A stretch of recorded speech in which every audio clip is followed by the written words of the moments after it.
I got a brand new lens that just came into the mail. This is the Viltrox 56mm F1.7, but I'm excited for this lens because it's a very popular lens now, and there's like a lot of good reviews about this lens. And I just wanted to share my first impressions on this lens. It's very hot. I don't want to get sunburned, but I want to take you around the Algarve today and just use this lens in like travel type, documentary type of settings. You know, just like your everyday carry, because it's small enough to be an everyday carry, even though it's like a weird focal length. And yeah, I just want to share my thoughts overall. So why don't we just go get started? It's so hot, guys. I'm expelling so much energy right now, just trying to be out here in the sun.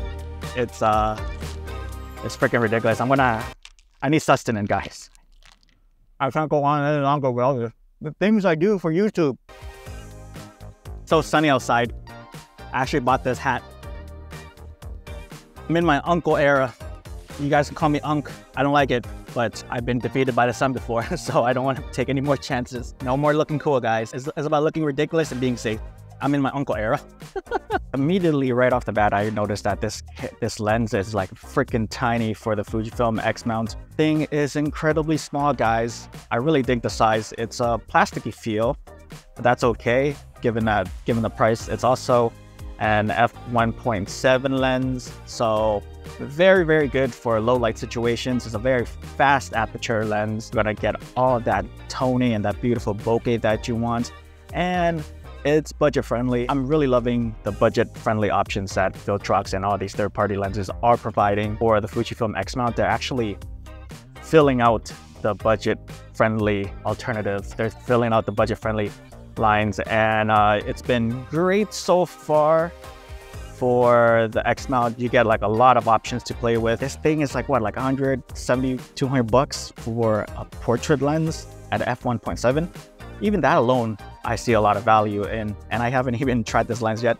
But yeah, I just want to share with you guys what I think of it overall first before we begin the day. The manual focus ring feels good resistant, but again, quality is not there like some of the other stuff lenses that you see in like the F2 lenses that's available. But you get what you pay for. There are some compromises to this lens, like the aperture ring. There is no aperture ring on this, so there's that. But overall, I'm still excited for this lens, and let's see what we got in here. Okay, this lens is an STM motor lens, and it has a minimum focusing distance of 55 centimeters, which is pretty good for a portrait lens, and it's a filter thread size of 52 millimeters. So you can tell that it's like a small, compact lens. So enough waffling on. Let's go take it out for a spin.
All right, we are back home, and after reviewing some of the images taken with the Viltrox 56mm F1.7, here's what I discovered. Chromatic aberrations, didn't see any.